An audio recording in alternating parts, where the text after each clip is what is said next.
Hey guys, this is Austin the Doctor, and welcome back to another review. This is episode 6 of Rascal Does Not Dream of Bunny Senpai. But, yeah, so I'm kind of happy the arc is done, because I wasn't a big fan of this arc either way from the light novels, but anyways, they didn't do what I thought they were going to, thankfully.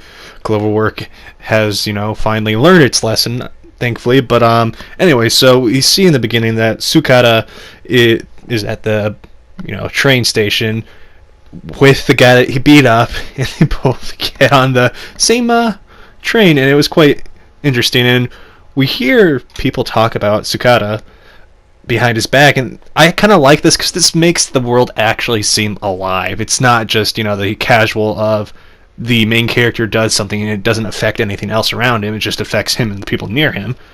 It's actually there. It's him. He's there. There's people around him. I thought it was well done.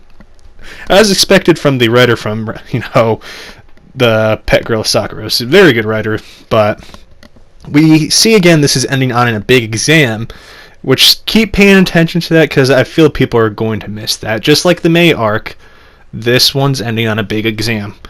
But we see Mai and Sukata actually studying together, and Mai asked Sukata what he wanted to do as a career, and of course he jokingly said what he really meant it probably. He wanted to marry her.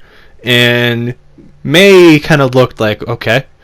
And he told her that he wants to go to college, and Mai's actually going to go to college, and this is her last year. I think actually after this she should be going to college since she is past her third year. He's going to be moving to his third year. But she's going to be going to college while working. And this is building up to this kind of, I guess, out of the school thing. But we see Sukata actually wants to go to the same university as Mai, so he has to work harder. And yeah, he has no hope, to say the least, with his good old grades. But Mai gets into her bunny suit to motivate Sukata, and it was quite funny because he was distracted. Didn't help him get motivated to do his work. He got motivated for other things, but apparently Mai saw the fight, and she kind of just said he didn't have to go that far, and I agree with her, actually. He didn't really need to go that far, but it shows who Suka is. He's this character that doesn't care. He's going to be a jerk to everyone, long as Mai is there for him. That's who he is. He reminds me of Hachiman from My Teenage Romantic Comedy, but a meaner version of him, and that's kind of why I like him, I guess. But going into more stuff, he obviously tells Mai he loves her, and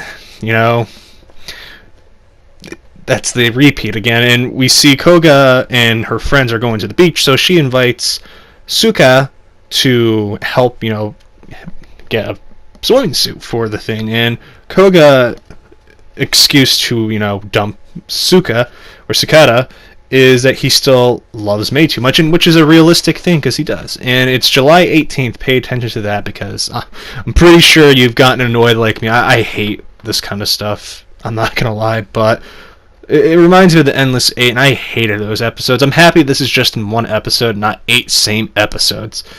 But Sukata heads to the beach with Koga, and Koga and Sukata have fun, and I like this little moment of they had a little challenge to whoever sandcastle survives the waves wins, and the loser has to buy the winner, shaved ice. And Koga won because, quotation marks, as good old Sukata said, because of her butt. I couldn't stop laughing, and it was quite an interesting thing. And they have their ice, then they shake their hands to, end it. The entire thing, and he wakes up again, and it's July 18th again. It's the second time around. Sukata realizes that he's in a loop, but not Koga. She plays it off as she doesn't know, and Sukata goes to Futabe for answers. Futabe is kind of like this big book of knowledge, basically, for him, it seems, and Futabe thinks the repeat is because Sukata and Koga's breakup. Well, she doesn't know that, but that's kind of what her hypothesis was going to. And Koga, we see, actually lied to Sukata. And it's July 18th, the third time, then it goes for a fourth time, and me, personally, I was annoyed. I was as annoyed as Sukata going to the beach that many times. I couldn't stand that. I feel for him, to say the least. But it seems Futaba was actually right about what she said, and Sukata doesn't want to go to the beach for the fourth time, and we kind of see Koga kind of, okay. It's obvious that she knows what she's doing, and Sukata gets a relationship tablet for him and Koga while they're going to a temple or a shrine to, do their usual thing, and we see kind of Koga say, oh, that's wrong to lie to the gods, and he goes, don't worry, I'm lying to them, you're not. And he's basically trying anything to stop this repeat. He's tired of it. I don't blame him. He's like me. I don't want to go through that all the time. And Sukata actually finally calls out Koga out for lying, and he tells her, no matter how many times you roll the dice, people's feelings won't change. Basically, he doesn't love her, and he told her straight out that he loves Mai. This is declaration that he loves Mai. No one's going to change him. That's who he loves. That is his thing. That is his squeeze. And I'm like, damn. Just damn. But, we see Koga reply with, feelings do change. They build up the more you repeat them. And Koga basically confesses to Sukata, but doesn't understand why she's repeating. And I'm like, you're a paradox of your own. You don't get why you're doing it, but you're doing it. Okay. And Koga basically refuses to let go of everything because of her feelings, but also wants to pretend it like it never happened, and that's her kind of paradox. She doesn't want to let it go, but she has to accept it for the value of growing up. This is kind of how this is a testament, I guess, to the younger couples in high school and everything. They want to pretend it never happened, but it's actually, yes, it may be a bad thing, but it's a good thing that you experience it so you're prepared for later on. It makes you into an adult, basically.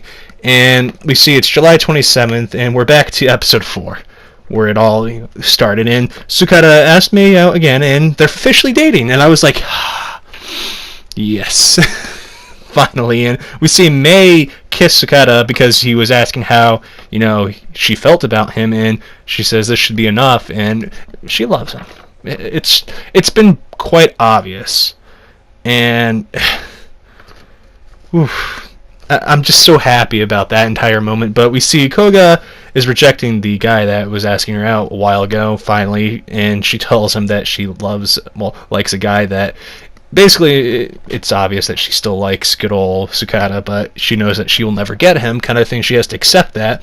And Koga and Sukata actually stay friends, and we see that this entire thing was caused by, why Sukata was drawn into this is because he had an interaction with Koga, which was him kicking her butt, and that's why he was the only one affected by it. With Mai, I guess the whole him interacting with her when no one was able to see her, I guess, that's the one thing I'm still a little bit confused about, because it was in the book, but as I said, I'm not trying to spoil stuff. Maybe they're going to put it at some point, but yeah, we see a girl with an umbrella near a cat in a box, and Sukata basically made contact with Shoko and gave his phone number to her, and this leads to the paradox. And when I say we're getting to a paradox, it's stuff that shouldn't be there, but it is there. Kind of like having Naomi from Darling in the Franxx show up at the end. That was a paradox. That kind of doesn't make sense to be back in a timeline when that person's supposed to be dead. Basically, for instance, me trying to explain this, imagine if, you died and you came back in a long time ago, but you have always been alive, you've been always alive, and you tell someone that, but they think you're dead. It comes into this confusion of you're both alive and dead. And going to like Bioshock Infinite, it was prevalent in that one. I know I like to use Bioshock a lot, and it seems that they're going a lot with the paradoxes in this, but they're actually doing a good job of it. And it's just all with timeline, this entire thing, besides Mai, but it's just the whole you're alive, dead, and are living at the same time kind of thing, and it gets quite confusing, and I know people are going to get lost as usual. I really enjoy this kind of stuff because it just, I don't know, I like brain teasers. I guess that's how I am. I know people love this show for the simple fact that Mai's in it, and as much as people want to say Mai wasn't pushed to the back, she was for a good while because it wasn't her arc. And I told people it isn't a harem anime, and thankfully they listened, but it turned out fine. I was worried that, good old Cloverworks was going to spice stuff up, like, Darling in the Franxx way, but they've learned from their mistakes, and I'm Not going to be trusting them fully still, but it's good to see that. But this next arc is going to be interesting. Now let me finish off with one of my favorite quotes to kind of make you start thinking for this next arc. Why do you ask what when the delicious question is when? The only difference between the past and present is schematics. Lives, lived, will live. Dies, died, will die. If we could perceive time as truly it was, what would the reason grammar professors get out of bed? And this is where we start to kind of understand what's going to go on. I know using that quote still doesn't make a lot of sense to some people, but with paradoxes, you have to just accept the infinite amount of possibilities, because there's not just one possibility. It's just a vast thing. And I know trying to wrap your head around that kind of concept can be kind of annoying, but take it slowly at one at a time, because it's not quite a thing that you can just get right away. So I guess this next arc is going to be quite interesting. I can't wait for it. I know sometimes paradoxes aren't good in the sense of storytelling when they're not purposely there. Like Naomi and Darling the Franxx. Stuff that shouldn't be there but is there. So, can't wait for the next arc. So, my final question to you guys is, what was your favorite arc so far? Did you prefer Mai over the Koga arc? I personally did. Tell me in the comments down below. Anyways, guys, this is Austin Doctor, signing out. Peace.